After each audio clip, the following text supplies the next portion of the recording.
نگاہوں پر میرا امام راضی ہے کہ نہیں ہے؟ اگر یہ بریک مضبوط ہے نا، انسان وقت پہ خود کو روک لے. فرمائیے کائنات کا عقل مند ترین انسان ہے، اب یہ 2 رکعت نماز اس کی 2 رکعت نہیں ہے، اسی 2 رکعت پہ جنت واجب ہو جاتی ہے.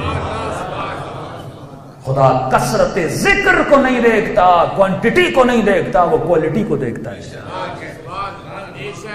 عاقلانہ نماز، عارفانہ نماز، یقین پروردگار عالم. ہم میں سے اکثریت حالت شک میں جی رہے ہیں. واللہ اگر لوگوں کو قیامت پہ یقین ہوتا کیا گناہ کرتے ہیں؟ ابداً کوئی گناہ نہ کرتا. میرے گناہ کرنے کی وجہ یہ میں ڈیول مائنڈڈ ہو گیا ہوں. پتہ نہیں قبر ہے بھی کہ نہیں، قیامت ہے بھی کہ نہیں، مولویوں کی باتیں ہیں. لیکن اگر یقین ہو انسان کو، کیوں میں معجزے سن کے کہتے ہیں مولانا آج کا معجزہ سن کے بس مولا کے عشق میں تازگی آ گئی.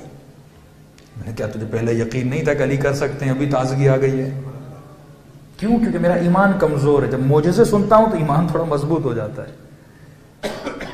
یعنی میں معجزہ دیکھنے کے بعد علی کے عشق میں تازگی آتی ہے. اور وہ مولا علی جو یہ فرمائے کہ خدایا تو سارے غیب کے پردے بھی ہٹا دے، علی کے یقین میں اضافہ نہیں ہوگا. اس یقین کی منزل پہ تھے. کیوں فرمائے وَاعْبُدْ رَبَّكَ حَتَّىٰ يَأْتِيَكَ الْيَقِينُ، اتنی عاقلانہ عبادت کر تاکہ تیرا یقین منزل پر پہنچ جائے. تو اگر انسان اس یقین کامل پر ہو پھر لا خوف علیہم ولا هم یحزنون کی منزل پہ آ جاتا ہے. پھر خوف نہیں، پھر ڈر نہیں، پھر حزن کیسا؟ محبت حسین سے بھی ہے، غم حسین میں بھی روتا ہے، لیکن محبت اپنی گاڑی سے بھی ہے. کوئی شیشہ چوری کر کے چلا جائے، کوئی نئی گاڑی کو اسکریچ کر جائے، یہ غمگین ہو جاتا ہے. ملی جلی محبتیں ہیں، عاقلانہ محبت نہیں ہے. جس دنیا کو فنا ہے اس کے فنا ہونے سے تو غمگین کیوں ہوتا ہے؟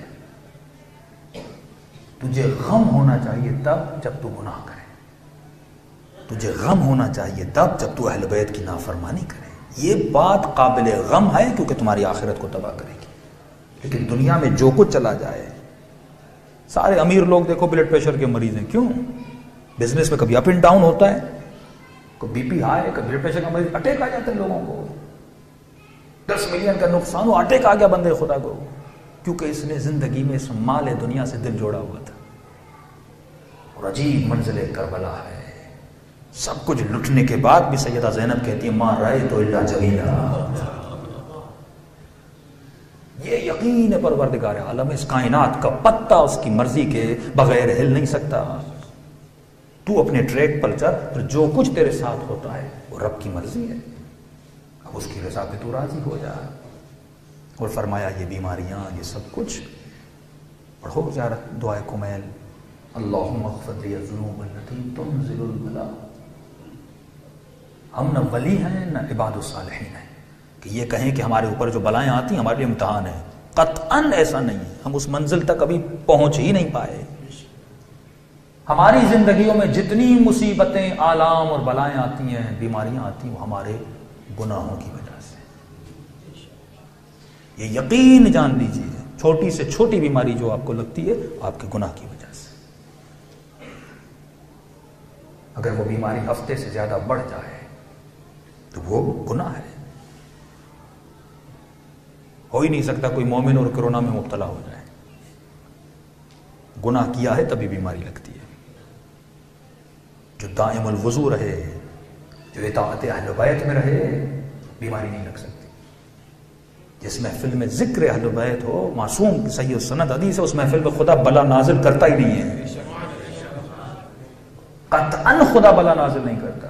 اللہم اغفر لی الذنوب التی تنزل البلاء، تنزل النقم.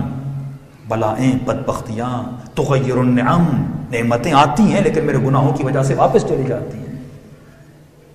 یہ ہفتے میں 1 مرتبہ کیوں کہا دعائے کمیل پڑھو؟ تاکہ اگر گناہ کیے بھی ہیں اللہ معاف کر دے اور وہ بیماریاں گھر سے. یہ فلٹر ہے، دعائے کمیل فلٹر ہے. کم از کم دن میں 1 تسبیح استغفر اللہ ربی واتوب الیہ پڑھا کرو. دن میں 5 ٹائم وضو کیا کرو، حالت وضو میں رہا کرو. کبھی کوئی بیماری نہیں لگ سکتی آپ کو. ذکر لا حول ولا قوت الا باللہ العلی العظیم ہر صبح کی نماز کے بعد کیا کہ معصوم فرماتے ہیں تو حصار پروردگار عالم میں آ جاتا ہے. ہاں دنیا کی بلائیں تیرے قریب نہیں آ سکتی جب تو خود کو حصار ذکر خدا میں ڈال دیتا ہے.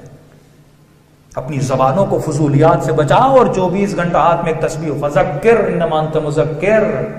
انسان گمراہ کیوں ہوتا ہے؟ کیونکہ تذکر اس کو نہیں ملتا. یہ تذکر بہت ضروری ہے. تسبیح کا ہاتھ میں رکھنا مستحب کیوں؟ جب تسبیح دیکھو گے تو ذکر یاد آئے گا. یہ تذکر ہے. جب ہاتھ میں تسبیح ہوتی ہے ذکر خدا یاد آتا ہے. زبان پر اللہم صلی علی محمد کم از کم دن میں 70 مرتبہ استغفر اللہ ربی واتوب الیہ پڑھا کرو. پھر دیکھو کہ گھروں سے بیماریاں بھی دور ہو جاتی ہیں اور انسان کے وجود میں نعمتیں آتی ہیں. صلوات پڑھے محمد و آل محمد.